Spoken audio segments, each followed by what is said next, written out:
اعوذ باللہ من الشیطان الرجیم بسم اللہ الرحمن الرحیم۔ اللہ تبارک و تعالیٰ کی ذات قرآن میں ارشاد فرماتی ہے وما خلقت الجن والانس الا لیعبدون، جس کا ترجمہ کچھ یوں ہے کہ میں نے جنوں اور انسانوں کو اس لیے پیدا کیا ہے کہ وہ میری عبادت کریں۔ تو میری عزیز ماؤں بہنوں، آج ہم اس بارے میں غور و فکر کریں گے کہ آخر ہماری تخلیق کا مقصد کیا ہے۔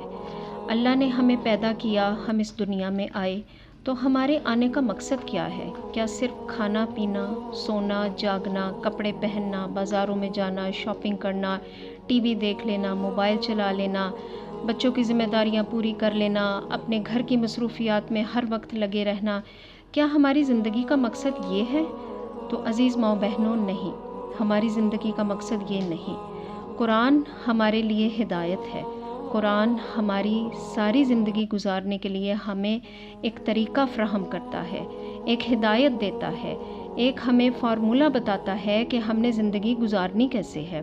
تو قرآن سے جب ہم نے پوچھا تو قرآن نے بتایا کہ وما خلقت الجن والانس الا لیعبدون، کہ اللہ نے جنوں اور انسانوں کو اس لیے پیدا کیا ہے کہ وہ اللہ کی عبادت کریں۔ تو میری عزیز ماؤں بہنوں، ہماری مصروف زندگیوں میں عبادت کا کتنا وقت ہے؟ ہم کتنا وقت عبادت کو دیتے ہیں؟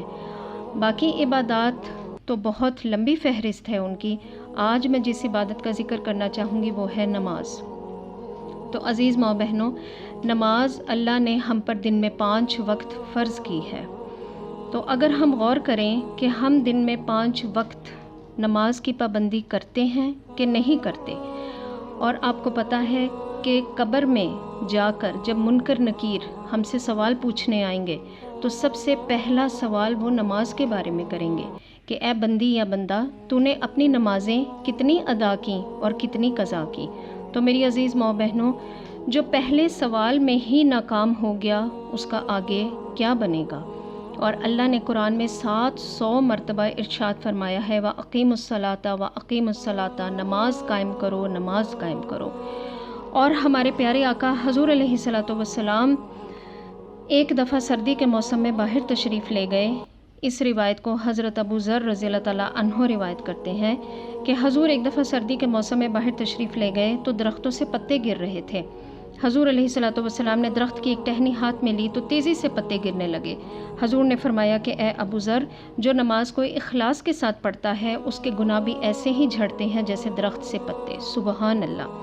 ایک اور مقام پر حضرت سیدنا ابو ہریرہ رضی اللہ تعالیٰ عنہ سے روایت ہے کہ حضور علیہ الصلوۃ والسلام نے ارشاد فرمایا کہ اگر کسی شخص کے دروازے کے باہر ایک نہر جاری ہو، وہ دن میں 5 مرتبہ اس میں غسل کرتا ہو، تو کیا اس کے جسم پر کوئی میل باقی رہے گا؟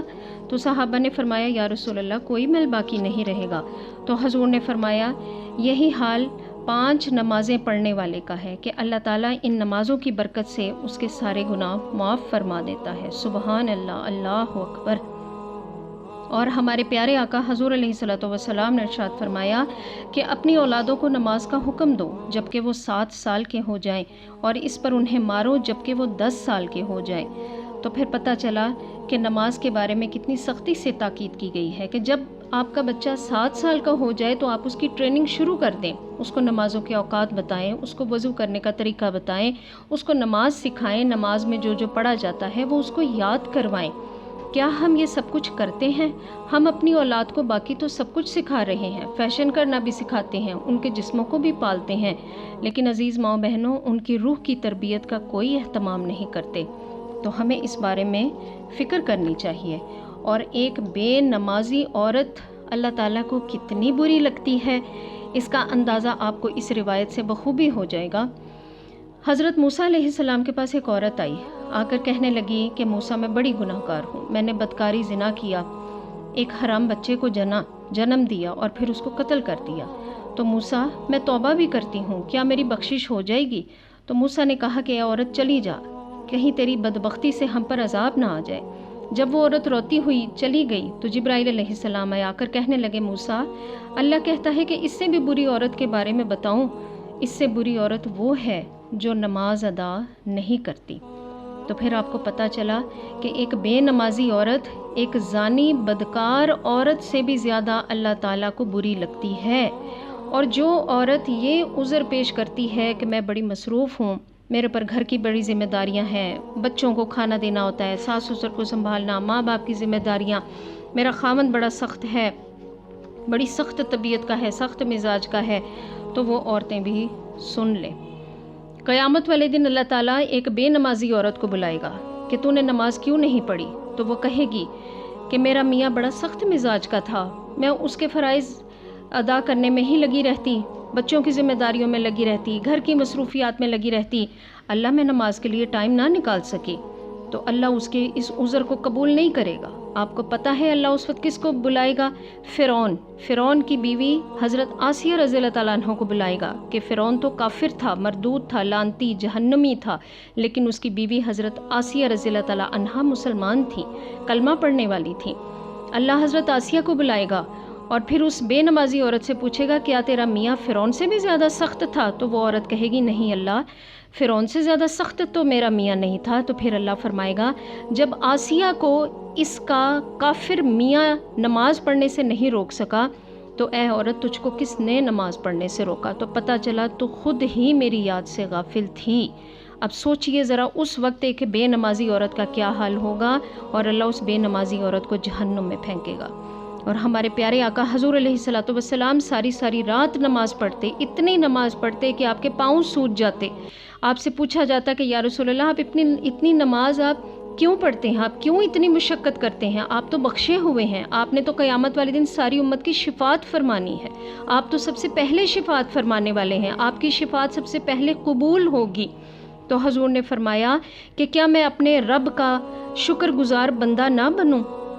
اور ہمارے پیارے آقا کی پیاری بیٹی بی بی فاطمہ زہرا رضی اللہ تعالیٰ عنہ، ان کے بارے میں ان کے بیٹے امام حسن رضی اللہ تعالیٰ عنہ فرماتے ہیں کہ میری ماں سارا دن گھر کے کام کرتی اور رات ہوتی تو اللہ کی عبادت کے لیے کھڑی ہو جاتی۔ سبحان اللہ۔ میری عزیز ماں بہنوں، آج ہم سب کے حقوق ادا کرتے ہیں، ہمارے لیے ہر چیز کے لیے ٹائم ہے، لیکن اللہ کا حق ادا کرنے کے لیے ہمارے پاس کوئی ٹائم نہیں ہے۔ ایک بات یاد رکھیے کہ جان بوجھ کر نماز قضا کرنا، جان بوجھ کر نماز چھوڑنا، کئی لاکھوں سال اس کی سزا جہنم میں رہنا ہے۔ تو اب سوچئے یہ دنیا کی آگ، چولہے پر جب ہم کام کرتے ہیں کچن میں تو وہ ذرا سی آگ ہم سے برداشت نہیں ہوتی، تو اندازہ کیجئے جہنم کی آگ کیا ہم برداشت کر پائیں گے؟